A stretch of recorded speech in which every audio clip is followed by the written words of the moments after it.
Anyway, thank you for being here today. I don't have much of a statement. I'll certainly be ready to answer questions you might have. But I'm pleased to learn that Sheriff James Fitzgerald has agreed to resign and is going to be leaving his office within the next 30 days. I think that's a good thing for the citizens of Howard County. I want to commend everyone in the community for standing up to when they learned about the sheriff's actions and his comments. I think it was because of our total community coming together, both Republican, Democrat, community leaders, residents, all complaining and being very concerned about this that led to this day. So I appreciate his resigning. I think it's the best thing for our citizens. So now it's an opportunity for us to find a replacement. The governor will be replacing the sheriff, and hopefully we'll be working with him to make sure it's somebody who can bring trust back to our sheriff's department, to ensure that the people who work for the sheriff's department are treated properly and respectfully, as well as the citizens of Howard County. With what's happening around our country dealing with law enforcement, it's really important that we have someone running our sheriff's department who is beyond reproach, someone who the people trust, and who can manage an office effectively and responsibly. So I'm looking forward to working with the governor to find that replacement. Other than that, I'll take any questions you might have. County Executive, is the sheriff getting any kind of financial settlement as part of this? I certainly was not part of the negotiations. Our Office of Human Rights is the ones who investigated that. I know that Dr. Ball, the chairperson of the County Council, was working on it as well. I'm not privy to the details of that. All I know is that he is going to be retiring, and I think that's a good thing for the community. Did he get his full pension with that? I think he had a prior pension from his time at the police department, but I believe you don't have to work in the county government for 5 years to get vested into a pension. So we'll have some kind of a pension. It probably won't be that much, because I think he was here for less than 12 years. So. Do you know the timeline of the reinstatement of a new sheriff? I don't have a timeline for that, but I'm glad you brought that up. We have been in contact with the governor's office and his appointments office. So anyone who's interested in becoming the sheriff of Howard County, they can apply, and they can just go to govappoints.maryland.gov. So it's govappoints, that's all one word, .maryland.gov, and they can indicate in the space there that they would like to be considered for Howard County Sheriff. I'm hopeful that the period for requesting applications will not be very long. We don't want to have a long delay in getting a new sheriff.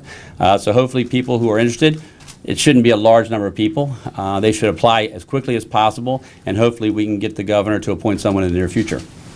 And just logistics, will it be the remainder of his term until the next election? As it will be the remainder of this term until the next election. Governor Hogan will make that appointment, and once he makes that appointment, that person will serve until the election in 2018. Will he make the appointment unilaterally, or do you have some input where others have input?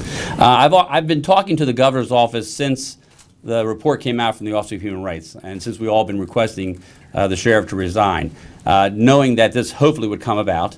And so we've had some discussions with the governor. I'm certain that I'll have some discussions with him when certain names are out there who have applied. But it's the governor's choice, and I certainly respect the governor. He will do what's in the best interest of the citizens of Howard County, and making sure that the person will have, I'm assuming, someone who has managing experience, who understands how to manage a large organization, but also do so in a very respectful, and someone who would bring the trust back to the law enforcement, back to the sheriff's office. Yeah, well, back to you. Sheriff held a press conference, what was it, a week and a half ago? What changed between that day and today? Did you have a conversation with him? Did he have a change of heart? Has he ever apologized for saying what is in that report? I have not talked to the sheriff. I have not heard that he's apologized. All I can say is there was so much pressure, again, from Democrats and Republicans. Even though the sheriff is a Democrat, folks from both sides of the aisle have been pushing for him to resign. A lot of us asked for him to resign before that press conference, as you know.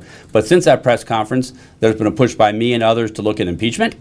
And then just yesterday, I directed the Office of Law to start looking at ways in which they could do other legal means to get him removed. So maybe with all of that, he just saw the writing on the wall and decided, I'm just not willing to fight this anymore. And that's had to be it. Unfortunately, that's what had to happen. We had to become so strong and so united against him to force him to be willing to just say, I'm going to leave, and it's a better thing for our community. County Executive, with regard to process, any financial agreement, we don't know the full details, so any financial agreements that would go to the sheriff in order to move him out of office, would that require the approval of the council and the county executive, and would you agree to to any kind of financial incentive to get him out of office? First of all, I'm not aware of any financial agreement with the sheriff. It's my understanding that Lieutenant Gable, who is the individual who brought the charge initially, would be reinstated, and then he would get his back pay, which I think is about $58,000. And I think that's an important thing to point out. A lot of us who are elected officials in Howard County and other community leaders have been calling for this, and some people have been saying that it was our pushing that got this to happen. I think the real hero in all this, the person who showed the most courage of anyone, is Lieutenant Gable. We would not know what we know today if he had not come forward. And we know now that this has been happening. The sheriff has been acting this way for many years. And he was the person who was willing to come forward and stand up and to be counted. And so I think that our community owes him a great debt of gratitude because of his willingness to stand up against some tough odds at the beginning. But because he did that, others were interviewed and they were truthful, and we got the truth out of what was going on in the sheriff's office. So while a lot of us elected officials might want to say that we deserve credit for this, we don't. The person who deserves the most credit is Lieutenant Gable. Yeah. I was actually going to ask about the sheriff being in office for a decade and this only happening now. Right. Why has it taken so long? You'd have to assume people have been complaining throughout that time about these kind of things.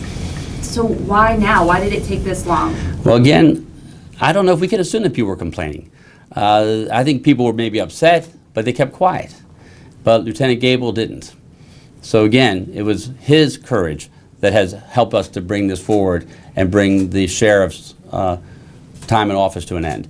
And again, I just want to thank him for being willing to stand up, because I'm sure when he started, he was probably all by himself. And nobody was hanging with him, nobody was helping him. But now he has an awful lot of people standing behind him, and it's because of his willingness that we are able to have a sheriff's office that's going to be run by somebody who will respect the people in the office and respect the citizens of Howard County. Mr. Kittleman, who will be running the sheriff's office after October 15th until an appointment is named, and do you have confidence that they can provide the services to the county citizens? I haven't talked to anyone in the sheriff's office. I'm hopeful that the governor will appoint someone very quickly, but I'm sure whoever is the second in command right now, the previous second in command, Major Vall, has retired, so whoever is the second in command right now by the sheriff's office would probably be the person running it. When did Major Vall retire? Just this month. We're here today because of some very vulgar, inappropriate language by a politician. Have you thought about parallels with the presidential election? And I was wondering, for you personally, what was the breaking point where you said, this guy has to go specifically? With Sheriff Fitzgerald? It's when I read the Office of Human Rights report, investigative report. I had heard that he had been difficult to work with, but that's not a reason to stop someone from being in office. But when I saw the details, when I saw and read what he had said and how he had treated people, that was certainly the last straw. And so I came out immediately. When that report came out, I came out immediately and asked him to resign. So no, I think it's something that's very important, and I think it says a lot about Howard County that you didn't find one elected official from either party defending the sheriff. That says a lot about our county. Have you thought about similarities with the current presidential election? I haven't. As most of you probably here know, I announced that I was not going to be supporting Donald Trump even before the Republican convention. So no, I don't really notice whether there's similarities or not. I guess the similarities are that you can have people who maybe do not respect people the way they should in both parties. And it's unfortunate, but we need to make sure that we stand up for people who are going to respect women, respect anybody from any race or any ethnic group or any religious group. I don't care if you're Republican or Democrat. If you don't do that, you're not going to get my support. Does the governor have to appoint someone of the same party? No, he does not. No, he does not. Anybody else? Okay, thank you very much.